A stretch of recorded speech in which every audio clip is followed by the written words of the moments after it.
यह कहानी एक गांव की है जहां पर एक गरीब किसान रहता था जिसका नाम भोला था और उसकी पत्नी का नाम रंजू। वे दोनों एक छोटे से झोपड़ी में रहते थे। भोला प्रतिदिन खेतों में काम करने के लिए जाता था। भोला अपने खेतों में टमाटर की खेती करता था।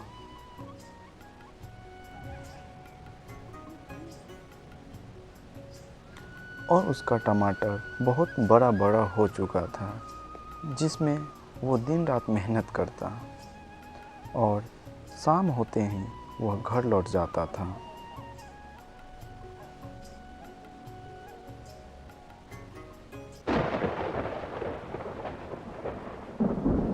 एक दिन मौसम खराब होने की वजह से वह जब घर आ रहा होता है तभी ज़ोर ज़ोर से बारिश होने लगती है और बादल गरजने लगते हैं। वो सोचकर कहता है भोला, अरे बाप रे, आज तो लगता है कि मेरा सारा फसल बर्बाद हो जाएगा। पता नहीं मेरी खेतों को रक्षा कौन करेगा। लगता है मेरी सारी टमाटर की खेती बर्बाद हो जाएगी। अब मैं कैसे रह पाऊंगा। मैंने सोचा था कि टमाटर को बेचकर घर का मरम्मत करवाऊंगा, लेकिन ऐसा तो हुआ ही नहीं। फिर भोला घर निकल जाता है।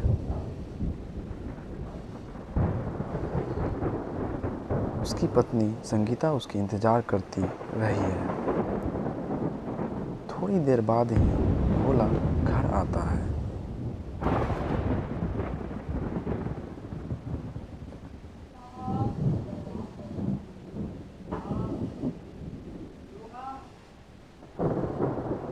जब भोला घर आता है तभी उसकी पत्नी संगीता उससे कहती है, आप आ गए। मैं आप ही का इंतज़ार कर रहा था। इतनी बारिश में आप इतनी लेट कर क्यों आए हो? मुझे तो लगता है कि हमारी सारी फसल इस बार की बर्बाद हो जाएगी। खेतों में तो बड़े बड़े टमाटर उग चुके थे। फिर भोला कहता है, हाँ, देखो ना, हमारी इस बार की फसल सारी बर्बाद हो जाएगी। मैंने सोचा कि टमाटर बेचकर अपना घर का मरम्मत करवाऊंगा, लेकिन भगवान को मंजूर ही नहीं है। अब जो करेंगे ऊपर वाले ही करेंगे। अब हम दोनों को हाथ में तो है नहीं कि हम दोनों इस प्रकृति को समझाएं। अब तुम ही बताओ हम क्या करें। फिर वे दोनों काफ़ी देर तक आपस में बैठे सोच रहे होते हैं कि वह क्या करे। फिर अगले सुबह बारिश छूटते ही भोला दौड़ते हुए अपने खेतों की तरफ भागता है। थोड़ी थोड़ी बारिश हो रही थी।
अधिक मुनाफे में वह अपनी टमाटर को बेचेगा। फिर भोला कहता है,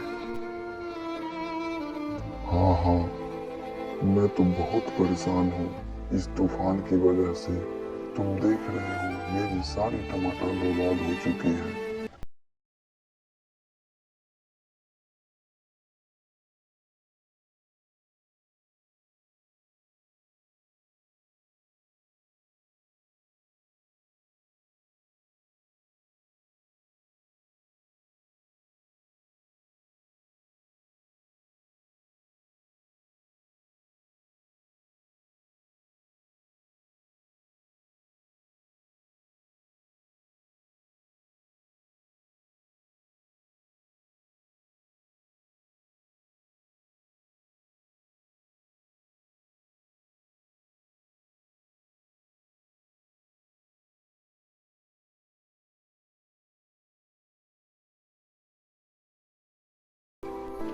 अरे इस नन्ही चिड़िया को क्या हुआ? लगता है इस बारिश की वजह से इसे थोड़ी सी चोट आ गई है। मुझे लगता है इसकी दवा करनी चाहिए, तब जाकर ये थोड़ा सा ठीक हो सकती है। थोड़ी देर बाद चिड़िया उड़ने लगती है और भोला से कहती है, आपके बहुत बहुत धन्यवाद, आपने मेरी मदद की। अगर आप आज यहाँ नहीं होते तो शायद मैं भी नहीं होती। मैं समझ सकता हूँ कि आपकी परेशानी, इस बारिश में आपका भी नुकसान हुआ है। मैं जानता हूँ कि आपके सारे टमाटर की खेती इस बार बर्बाद हो चुकी है, लेकिन आप चिंता मत करिए, मैं जरूर आपके लिए कुछ करूँगा। मैं एक जादुई चिड़िया हूँ और मैं तुम्हारी मदद करूँगा। फिर भोला कहता है, हाँ, जब तुम सब जानती ही हो तो मेरे लिए कुछ करो ना, मैं बहुत परेशान हूँ। मैंने तुम्हारी मदद की, अब तुम ही कुछ करो। मैं तो पूरी तरह से हार चुका हूँ, मुझे कुछ समझ में नहीं आता। मेरा तो घर भी बनवाना था, मैं एक छोटी सी झोपड़ी में रहता हूँ। मेरी तकलीफ सुनो और मेरी मदद करो। थोड़ी देर वहीं पे बातें करते हैं वे दोनों।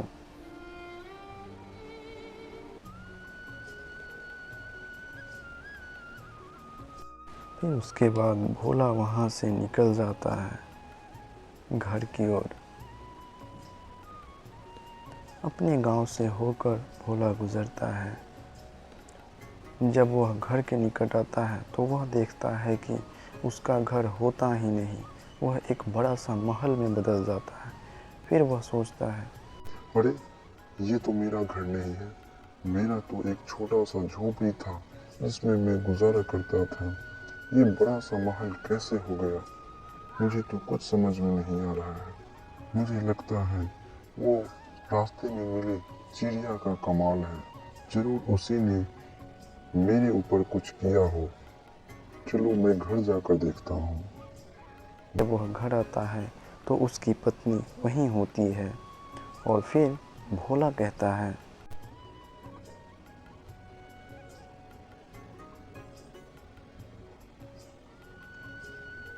ये घर तुम जानती हो कैसे आया? मैं जब रास्ते से आ रहा था तभी मुझे एक बीमार चिड़िया मिली और मैंने उसकी मदद की। फिर उसने मुझे यह घर बना दिया और आज तुम यहाँ हो।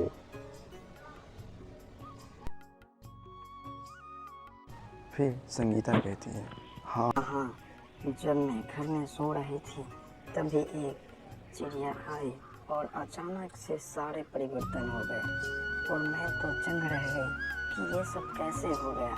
मैं तो आप ही का इंतज़ार कर रहा था ये सब बताने के लिए, लेकिन आपने तो सारी बातें बता दी। ये बहुत अच्छा हुआ कि आपने उस चिड़िया की मदद की। उसके बाद वे दोनों खुशी से जीवन बिताने लगते हैं।